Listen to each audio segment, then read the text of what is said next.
কয়েকটা কমন উপসর্গ যেগুলো আপনি প্রতিদিনই ফেস করতে পারেন কিন্তু ইগনোর করেন। সেই ইগনোরড বিষয়গুলো কিন্তু ক্যান্সারের একটা ওয়ার্নিং সাইন হতে পারে। কথা বলছি ক্যান্সারের ওয়ার্নিং সাইন নিয়ে।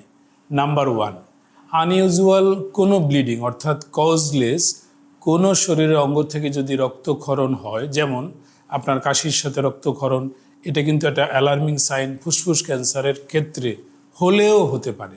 নেক্সট, মলদ্বার থেকে অনেকেরই রক্তক্ষরণ হয়। ভেরি ইউজুয়ালি লোকদের ধারণা থাকে আপনি অর্শ দ্বারা আক্রান্ত, কিন্তু অর্শর প্রতিবেশী কিন্তু কার্সিনোমা রেকটাম অর্থাৎ মলাশয়ের ক্যান্সার, এবং কোলন ক্যান্সারের একটা ম্যানিফেস্টেশন কিন্তু এগেইন রক্তক্ষরণ। কাজেই যদি আপনার মলদ্বার থেকে রক্তক্ষরণ হয়, আপনার চিকিৎসকের মাধ্যমে প্রপার ইনভেস্টিগেশন, বিশেষ করে কোলোনোস্কোপি, সিগময়েডোস্কোপি এগুলো করতে বিলম্ব করবেন না। থার্ড, অনেকের ক্ষেত্রেই বিশেষ করে ধূমপায়ীদের দীর্ঘ সময় ধরে স্বর বসে গেছে, অর্থাৎ যে যন্ত্র দ্বারা আমরা কথা বলি সেইটাকে আমরা বলি ল্যারিংস।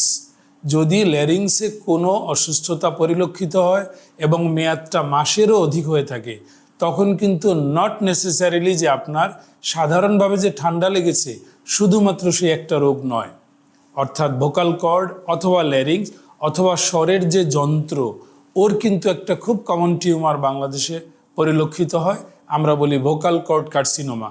আপনার স্বর দীর্ঘমেয়াদী যদি বসে যায়, নাক কান গলা বিশেষজ্ঞের শরণাপন্ন হয়ে আপনি কিন্তু নিশ্চিন্ত হতে পারেন ঠান্ডাজনিত নাকি অন্য কোনো রোগ রয়েছে।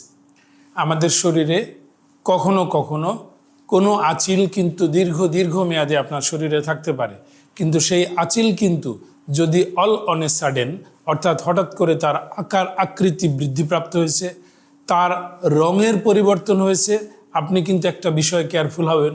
স্কিন ক্যান্সারের কিন্তু একটা অংশ আঁচিলকে রূপান্তরিত হওয়া, কাজেই আঁচিলের কোনো আকার আকৃতির সাডেন পরিবর্তনকে আপনাকে নজরে নিতে হবে।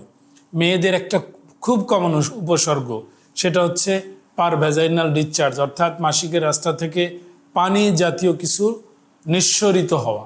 পারভ্যাজাইনাল ডিসচার্জ কিন্তু বেশিরভাগ ক্ষেত্রে কতগুলো ব্যাকটেরিয়াল কারণে অর্থাৎ ইনফেকশাস ডিজিজ এই কারণে হয়ে থাকে, কিন্তু ওই একই পারভ্যাজাইনাল ডিসচার্জ ওয়াটারি হোক অথবা রক্তজাগ, দুটো কিন্তু কার্সিনোমা সার্ভিক্স বাংলাদেশে মেয়েদের নাম্বার 2 ক্যান্সারের কিন্তু উপসর্গ পারভ্যাজাইনাল ডিসচার্জ, অর্থাৎ আপনার যোনিপথ থেকে যদি কোনো ডিসচার্জ আসে সেটা কিন্তু প্রপার গাইনোকোলজিক্যাল ইভ্যালুয়েশনের মাধ্যমে নিশ্চিন্ত হতে হবে যে এটা কি সাধারণ কোনো রোগের উপসর্গ নাকি ক্যান্সারজনিত।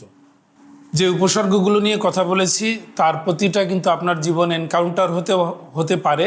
আপনার কর্তব্য হচ্ছে সঠিক ডাক্তার নির্বাচন করা, এবং কোনো পরীক্ষা নিরীক্ষা ডাক্তারের মাধ্যমে যদি আস্কিং থাকে, অবশ্যই সেই আস্কিংটাকে আপনাকে মেনে চলা উচিত এবং প্রয়োজনের সংশ্লিষ্ট বিশেষজ্ঞ চিকিৎসকের শরণাপন্ন হওয়া উচিত। কোনো উপসর্গকেই খাটো করে দেখা সঠিক হবে না, কারণ এই উপসর্গ কিন্তু আপনাকে প্রতিটা ক্যান্সারের 4টা ধাপ থাকে।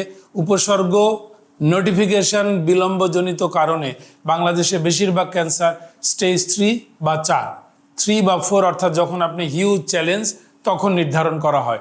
মনে রাখবেন, ফেইলিওরটা কিন্তু একক ডাক্তারই ভাবে না, আপনি উপসর্গ নিয়ে ইগনোর করেছেন সেটা কিন্তু আরেকটা বড় কারণ।